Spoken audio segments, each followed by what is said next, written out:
बेहद कम है। जाहिर तौर पर वाहनों पर रफ्तार पर ब्रेक भी लग रही है और हेडलाइट का इस्तेमाल करते हुए वाहन अब चलते हुए सड़कों पर या यूं कहें कि रेंगते हुए नजर आ रहे। 21 जिलों में घना कोहरे के आसार और कुछ काफी हद तक ये जो संभावना मौसम विभाग की तरफ से जताई गई थी सटीक भी दिख रही है। अभी सर्दी से आपको छुटकारा नहीं मिलने वाला है, ये सितम लगातार जारी रहने वाला है। मौसम विभाग से जुड़ी बड़ी अपडेट आपको दे रहे हैं, मौसम से जुड़ी बड़ी खबर आपको बता रहे हैं। प्रदेश के 21 जिलों में येलो अलर्ट जारी किया गया है।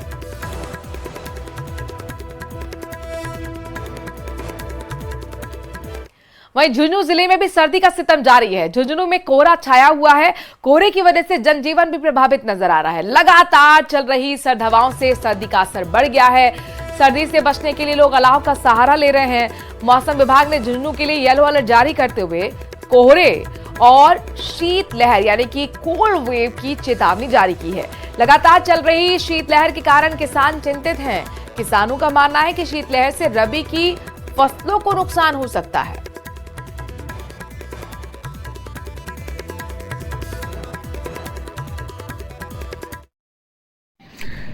सर्दी ज़्यादा हो गई है, अपनी रोज़मर्रा के दिन है, दिनचर्या अपनी बाधित हो रही है। सर्दी के कारण ये कोहरा है, कल परसों से ज़्यादा बढ़ती जा रही है दिन दिन सर्दी। सुबह काम पे निकलना होता है, काम पे लेट हो जाती है। वैसे काफ़ी बाधा आ रही है सर्दी के कारण, दिन प्रतिदिन सर्दी बढ़ती जा रही है। बर्फ़ जैसा माहौल हो रहा है। प्रतापगढ़ में कोहरे और शीतलहर के प्रभाव से आम जनजीवन पूरी तरह से प्रभावित हो गया है। तापमान में गिरावट के बाद लोग घरों में दुबकने को मजबूर हैं। ग्रामीण इलाकों में भी खेतों में ओस जमी होने की वजह से किसानों को परेशानियों का सामना करना पड़ रहा है। तो वहीं प्रतापगढ़ पिछले 5 दिनों से कोहरे की चपेट में है। कोहरे के कारण विजिबिलिटी कम होने से वाहनों की रफ्तार पर भी असर पड़ रहा है।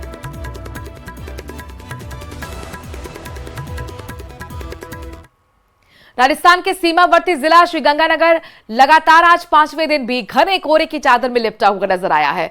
मौसम विभाग ने भी श्रीगंगानगर में आज कोल्ड डे और घने कोहरे का येलो अलर्ट जारी किया है। हालांकि ग्रामीण क्षेत्रों में कोहरा काफी घना है। वाहन चालकों को ऐसे में खासी परेशानियां हो रही हैं। भारत पाक अंतर्राष्ट्रीय सीमा पर स्थित राजस्थान का सरहदी जिला श्री गंगानगर आज लगातार 5वें दिन घने कोहरे की चपेट में है।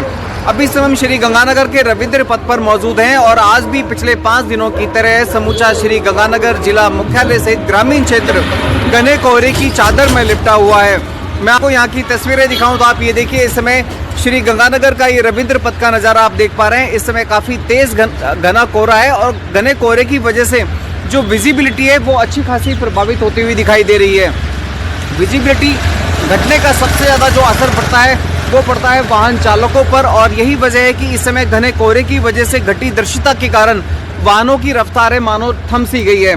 मौसम विभाग के द्वारा श्री गंगानगर में घने कोहरे का येलो अलर्ट जारी किया गया था, जिसका अच्छा खासा असर इस समय श्री गंगानगर जिला मुख्यालय पर देखा जा रहा है। यदि हम जिला मुख्यालय से थोड़ा बाहर ग्रामीण क्षेत्रों की तरफ बढ़ेंगे तो ये कोहरा और ज़्यादा डेंस हो जाता है, यानी कि ग्रामीण क्षेत्रों में जो विजिबिलिटी है वो पूरी तरह से प्रभावित हो चुकी है, जिससे वाहन चालक अच्छे खासे परेशान होते हुए दिखाई दे रहे हैं। ये श्री गंगानगर जिला मुख्यालय के गोल बाजार चौक का आप नज़ारा देख रहे हैं। चारों तरफ जो इस समय जो श्री गंगानगर जिला मुख्यालय है वो घने कोहरे की आगोश में डूबा हुआ है। मौसम विभाग की जो संभावना थी वो लगभग सही साबित होती हुई दिखाई दे रही है। लेकिन इस घने कोहरे के बीच में जो आमजन का रूटीन है वो रूटीन पूरी तरह से गड़बड़ा गया है और आम लोगों का जो रोजमर्रा का काम है वो काफी ज्यादा प्रभावित हो रहा है। आप ये बताएं साहब, कैसा है इस समय कोहरा? सर बहुत ज्यादा हो पड़ा है, हाथ बिल्कुल जाम हुए पड़े हैं। बिल्कुल ऑटो तक नहीं चला पा रहा हूँ मैं, कुछ रास्ते में दिख भी नहीं रहा है। कितनी दूर तक देख पा रहे हैं? मैं कह रहा हूँ रिको के बिल्कुल पार तक सभी जगह कोहरा ही कोहरा हुआ पड़ा है। अच्छा, विजिबिलिटी कितनी है? 5 फीट 10 फीट कितना देख पा रहे हैं? बिल्कुल ही नहीं देख पा रहे हैं। फिर आप गाड़ी कैसे चला रहे हैं? बहुत स्लो चला रहा हूँ, 10 या 20 की स्पीड में आराम से या 30 की स्पीड तक चला रहा हूँ। अच्छा, हेडलाइट और फॉग लाइट ऑन कर रखी है आपने? बिल्कुल। देखिए, बिल्कुल जरूरी भी है, इन्होंने सर्दी से बचने का पूरा इंतजाम किया हुआ है। साथ ही साथ चूंकि इस समय विजिबिलिटी बहुत ज्यादा प्रभावित हो रही है तो गाड़ी की फॉग लाइट और हेडलाइट्स को भी इन्होंने ऑन करके रखा हुआ है, ताकि दृश्यता घटने की वजह से जो परेशानी है या दुर्घटना होने की जो संभावना है उसको टाला जा सके। इस बीच न्यूज 18 भी अपने सभी दर्शकों से अपील करता है कि इस घने कोहरे के बीच में खासतौर से यदि आप गाड़ी ड्राइव कर रहे हैं तो उसका विशेष ध्यान रखें, गाड़ी की रफ्तार को कम करके रखें, साथ ही साथ गाड़ी के हेडलाइट और फॉग लाइट आवश्यक रूप से ऑन करके रखें। साथ ही साथ किसान भाइयों से भी अपील करता है, चूंकि इन दिनों श्री गंगानगर में दिन का तापमान 12 डिग्री सेल्सियस और रात का तापमान लगभग 5 डिग्री सेल्सियस से नीचे दर्ज किया जा रहा है, तो किसानों को अपनी फसलों में पाला से जो बचाव है उसके पुख्ता इंतजाम करके रखे जाने चाहिए। साथ ही साथ आमजन भी इस हाड़ कपकपाने वाली ठंड में पूरा इंतजाम करके ही घर से बाहर निकलें ताकि हम कोल्ड फ्रॉस्ट जैसी समस्याओं से बच सकें। अशोक शर्मा, न्यूज 18 श्री गंगानगर। नए साल को लेकर जहां आमजन के द्वारा कुछ नया और अच्छा करने का प्रण लिया जा रहा है, तो वहीं श्री गंगानगर पुलिस के द्वारा नए साल में आपराधिक गतिविधियों पर और बेहतर शिकंजा कसने और प्रिवेंटिव एक्शन बढ़ाने का प्रण लिया गया है। श्री गंगानगर पुलिस अधीक्षक गौरव यादव ने बताया कि नशे के खिलाफ चल रही उनकी मुहिम, चाहे वो प्रिवेंटिव एक्शन हो या फिर जन जागरूकता अभियान हो, लगातार जारी रहेगी। साथ ही अन्य आपराधिक गतिविधियों पर भी कानूनी शिकंजा सख्ती से कसा जाएगा ताकि आम जन में पुलिस के प्रति विश्वास बढ़े और आपराधिक तत्वों में कानून का भय हो। नए साल को जैसा पूर्व ये जो साल गया है इसमें जिस तरीके से नशे पर लगातार कार्रवाई की जा रही थी, उसी को और एक लेवल ऊपर ले जाकर के हम ये सुनिश्चित करेंगे कि इसमें और अधिक से अधिक कार्रवाई करें। जितने भी जो नेटवर्क है जिसको लगातार तोड़ा जा रहा है उसको और भी प्रभावी तरीके से तोड़ा जाए। साथ ही साथ जो गैंगस्टर एक्टिविटी है, फायर आर्म्स की जो लोग फायर आर्म्स प्रोक्योर करके उससे क्राइम करते हैं, उस पर रोक लगाने के लिए और विशेष एफर्ट किया जाएगा। साथ साथ एक्सीडेंट के जो केसेस हैं, जो दुर्घटना में कई बार बड़ी दुर्घटनाएं हो जाती हैं, तो उसको लेकर के रोड इंजीनियरिंग से लेकर जो पुलिस द्वारा कार्रवाई की जा रही है और अलग अलग एजेंसी से समन्वय करके हम ये कोशिश करेंगे कि जो दुर्घटना में होने वाली मृत्यु है उसमें कमी लाई जा सके।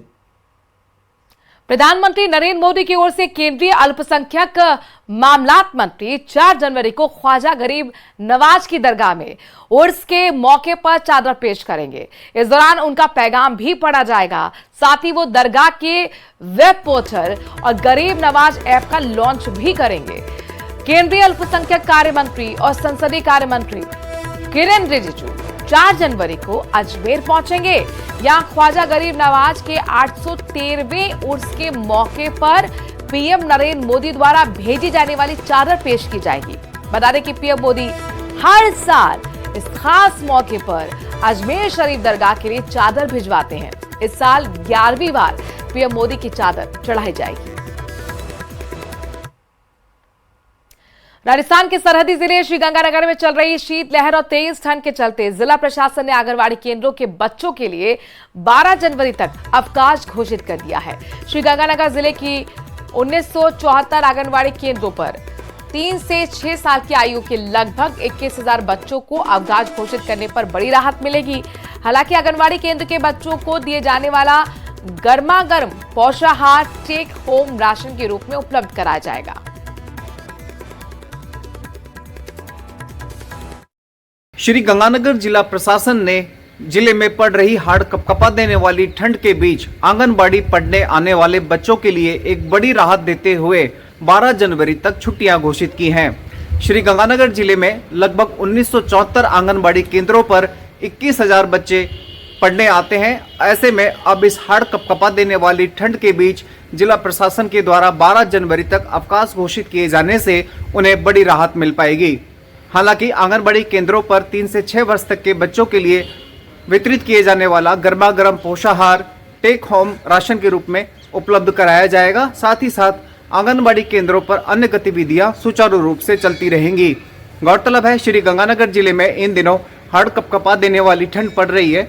हालांकि स्कूलों में पहले ही शीतकालीन अवकाश घोषित किए जा चुके हैं, लेकिन आंगनबाड़ी केंद्रों में कल जिस तरह से जिला प्रशासन ने अवकाश घोषित किया है उससे बड़ी राहत इन नौनिहालों को मिल सकेगी। अशोक शर्मा, न्यूज 18 श्री गंगानगर।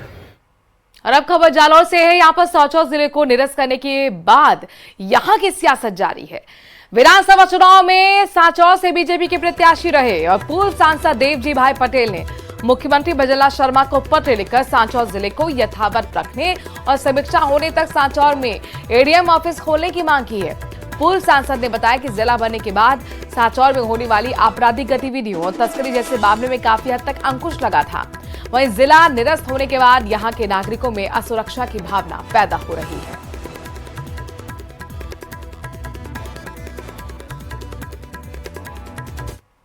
साल 2025 स्वास्थ्य सुविधाओं के लिए बेहद खास होने जा रहा है।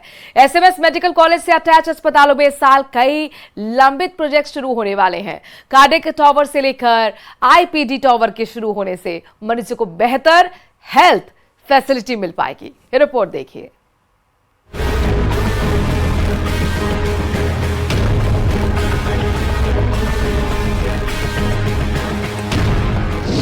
एसएमएस हॉस्पिटल के लिए खास रहेगा 2025। इस साल कई पेंडिंग प्रोजेक्ट्स होंगे पूरे।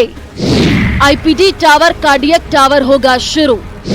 महिला और गडगौरी अस्पताल में भी सुविधाओं में होगा विस्तार।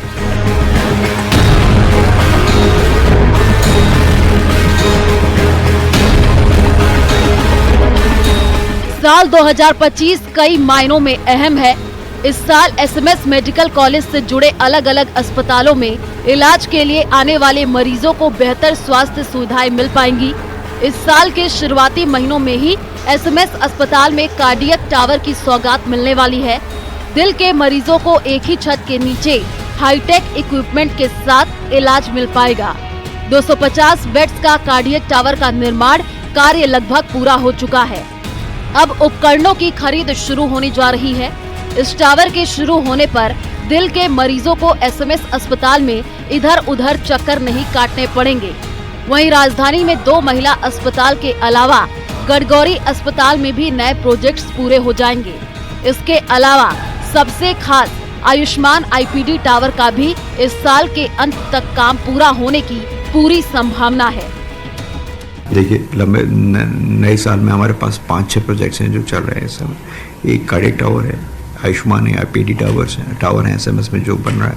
इसके अलावा 2 महिला और जनाना में एक टावर बन रहे हैं और एक गणगौरी हॉस्पिटल में टावर बन रहा है। तो ये सारे प्रोजेक्ट्स हम कोशिश करेंगे कि नेक्स्ट ईयर इसी साल में पूरे हो जाएं। तो इस साल में पूरे होने से नंबर ऑफ बेड्स में इम्प्रूवमेंट होगा और चूंकि नई बिल्डिंग्स हैं तो नई फैसिलिटीज आएंगी तो पेशेंट्स को बहुत राहत मिलने वाली है। एसएमएस मेडिकल कॉलेज से अटैच अस्पतालों में करीब 2500 एक्स्ट्रा बेड उपलब्ध होंगे। वहीं अत्याधुनिक जांच मशीनें भी उपलब्ध हो पाएंगी। इन अस्पतालों में अतिरिक्त सुविधा मिलने से मरीजों को बेहतर इलाज मिल पाएगा। बता दें कि एसएमएस के अटैच अस्पतालों में मरीजों का लगातार भार बढ़ता जा रहा है। अगर इन 5 प्रोजेक्ट्स का काम शुरू हो जाता है तो मरीजों को अच्छा इलाज मिल पाएगा। कार्डियक टावर ऑलमोस्ट 250 बेड का प्रोजेक्ट है। आईपीडी में 1100 बेड्स हैं और दोनों टावर्स में मिला के महिला के 500 पेशेंट्स के ऑलमोस्ट 500। तो इससे पूरे जो शहर की जो पॉपुलेशन है उसको भी बहुत राहत मिलने वाली है। जनसंख्या में लगातार हो रहे इजाफे के साथ ही स्वास्थ्य सुविधाओं के विस्तार की लगातार दरकार बनी हुई है। एसएमएस अस्पताल पर मरीजों का भार लगातार बढ़ता जा रहा है। ऐसे में इन प्रोजेक्ट्स के शुरू होने पर मरीजों की परेशानियां कम होंगी। सौरभ गृहस्थी, न्यूज़ 18 राजस्थान।